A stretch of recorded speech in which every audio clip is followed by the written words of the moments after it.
A transfiguração de Jesus, um evento do sobrenatural arrebatador, que Jesus presenteia os seus discípulos com essa coisa espetacular e maravilhosa.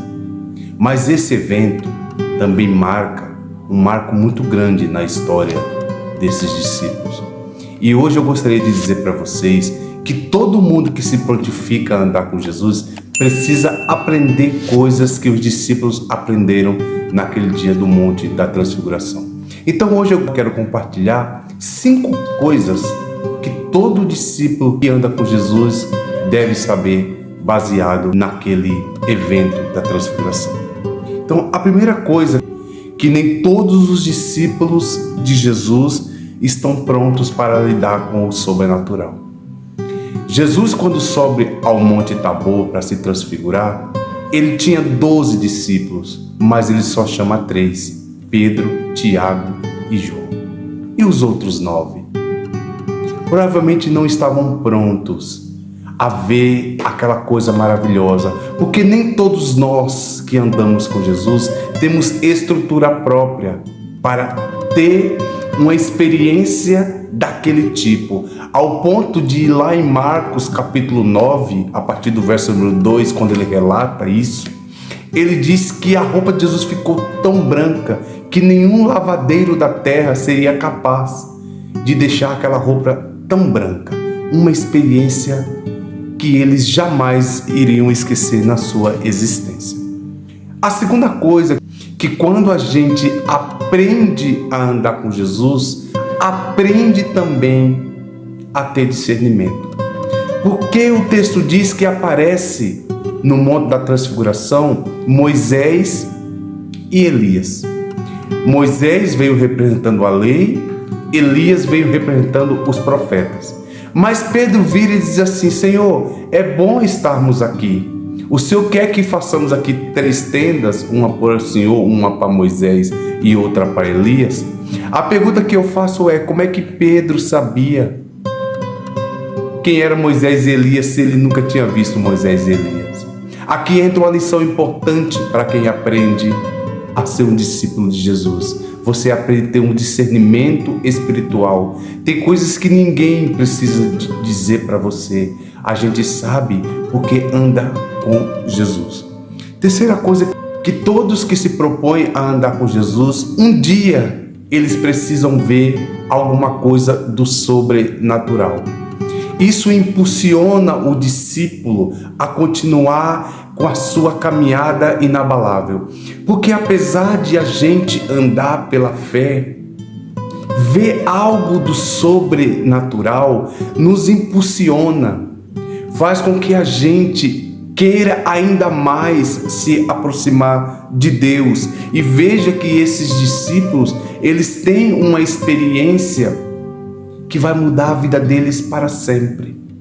Quantos de nós que estamos andando com Deus e às vezes a nossa fé ela quer esfriar, e aí Deus vem e nos mostra algo do mundo espiritual, do sobrenatural, e isso nos impulsiona a continuar andando com Deus. Então todo discípulo de Jesus um dia precisa ter um contato com alguma coisa do sobrenatural.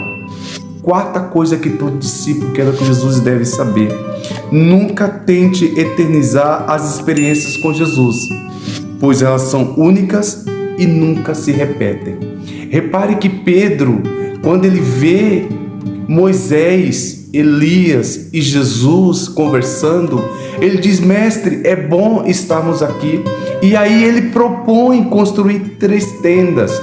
Mas o que era que as tendas para Pedro, se não eternizar aquele momento? O que ele queria era pegar Moisés, Jesus Cristo e Elias e colocar dentro de uma tenda, para que aquela experiência maravilhosa que ele estava tendo nunca morresse. Então não tente eternizar, aquela experiência é única. E repare que normalmente as experiências que a gente tem com Deus, elas não se repetem. Deus tem 1001 forma de se apresentar ao homem, de mostrar ao homem algo do sobrenatural, e esse evento não vai mais se repetir na história daqueles discípulos. Então, eternizar o momento, todo discípulo que anda com Jesus aprende que cada momento com Deus é único. E por último, aprender a não ouvir vozes externas. A única voz que o discípulo ouve é a voz de Jesus. Porque quando Jesus está se transfigurando e Pedro diz que vai construir as tendas, vem uma glória, uma nuvem do céu que os reveste, e do meio daquela nuvem sai uma voz, a voz de Deus que diz: esse é meu filho amado em quem a minha alma tem prazer, e vocês precisam ouvi-lo. Todo discípulo que anda com Jesus nunca pode dar ouvidos a vozes externas. Nada te tira do teu propósito, que é caminhar com Deus. E para caminhar com Deus, a única voz que a gente ouve é a voz do bom pastor, é a voz de Deus. Então todo discípulo que anda com Deus, ele sabe que os seus ouvidos estão fechados para qualquer outra voz que não seja a voz digníssima e maravilhosa de Deus. Tá bom, meus queridos? 5 lições que eu deixo para você aqui, que todo discípulo deve saber, baseado naquela experiência maravilhosa da transfiguração de Jesus no Monte Tabor. Desde já eu fico por aqui e eu peço a você que você fortaleça o meu trabalho, se inscrevendo no canal. Você pode deixar o seu like, você pode deixar o seu comentário, você pode compartilhar esse vídeo com mais pessoas, para que a gente seja abençoado nessa caminhada do discípulo com Deus. Um grande abraço a todos vocês, muito obrigado.